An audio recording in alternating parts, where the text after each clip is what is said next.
We all have fears. We do. And so as we look at these fears, I want to make sure that you know what your fear is. What is your fear? Because there is something that constantly holds back. Sometimes it could be the fear of how heavy this phone is. Sometimes it could be the fear of wanting to place a phone call. Oh, but I got a notification on Facebook. Let me check that before I make a phone call. LOL.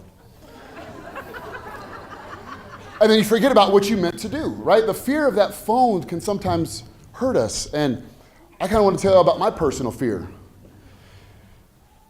I was asked this question about 2 years ago and said, Jonas, what is your fear?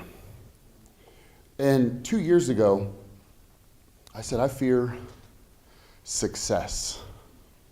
But I don't really think we fear failure, because sometimes it's, what if they say yes? Are you ready? Do you know how to sign them up? Do you know what to do? Do you know how to get them on a welcome call? Do you know how to get them on an overview call? Do you know the proper steps? And when you can practice these steps, you will be very, very successful. And I always say fear is limited vision. It's a lack of want to that can keep us stagnant. And it's that limited vision that I want to make sure that we get away from. But here's what we have to do. How many doctors are in the room? How long did y'all go to school? So when you were a freshman, were you as good as you are now? So why the hell do you think you're going to be good coming in day one here? Right? I want to make sure that we all understand a word called patience. Patience is a virtue. Patience. It's taking one new activity step by step, day after day, and consistency with that patience. Making sure that you continue to move forward. Growth and progress will help us every single day, but you can't work hard today and not work tomorrow, not work the next day. It's consistent steps, day after day, person after person, affiliate after affiliate. We're not going to be professionals day one. You are not a professional day one, but guess what? You have an upline. You have leadership in this company that have been professionals before. And even if you're a professional in another profession, all it is, and I call it a 2 millimeter rule.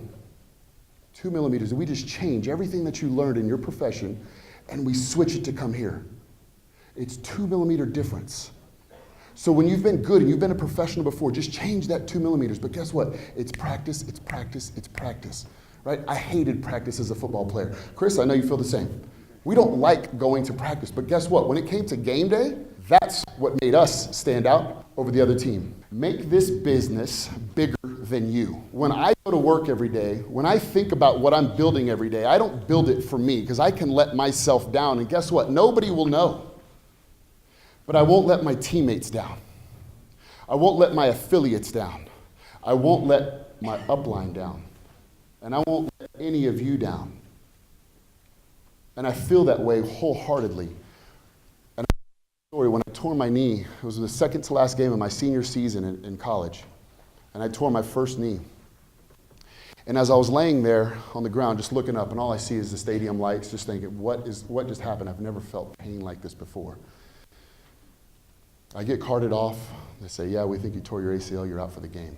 We'll do some MRIs on it later. And as I was sitting there, the game, we were in the fourth quarter, we ended up going into overtime. And I'm seeing the fans cheer, and I'm seeing our guys do their job. And I'm sitting there crying on the sideline as a grown man football player. I wasn't crying because of me. I was crying because I let my teammates down. I let our fans down. The fans that wait in line for the fans that bring their children so that way they can meet you, they can take you. That's who I let down. It wasn't about me.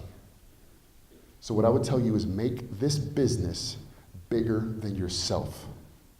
Get rid of that selfish ego and do it for the person next to you. Do it for that person that got you in. Do it for the leadership of the company. Do it for the new affiliates that you're going to bring in right now. Make it bigger than you, because I think that each and every single one of you have the ability to do this. Right? And there's a hunger. And I'll kind of finish off on this. There's a hunger that we need to make sure that we have. And if you don't have that hunger by yourself, that is why you are here today. You're here to get that hunger. You're here to get that belief. You're here to get that community.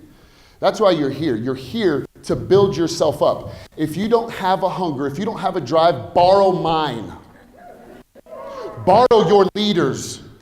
Step up. Be that next leader and level of leadership that we are asking you to be. Because if we are all sitting here at a leadership summit, guess what you are considered? A leader. I want you to stand up right now. I want you to stand up and look at everybody to your left and right and say, I got this. I got this. I got this. Now tell them, you got this. You got this. You got this. If you're feeling it, say yes. Say yes. Say yes. My name is Jonas Krafts. Thank you so much. Let's have a great weekend.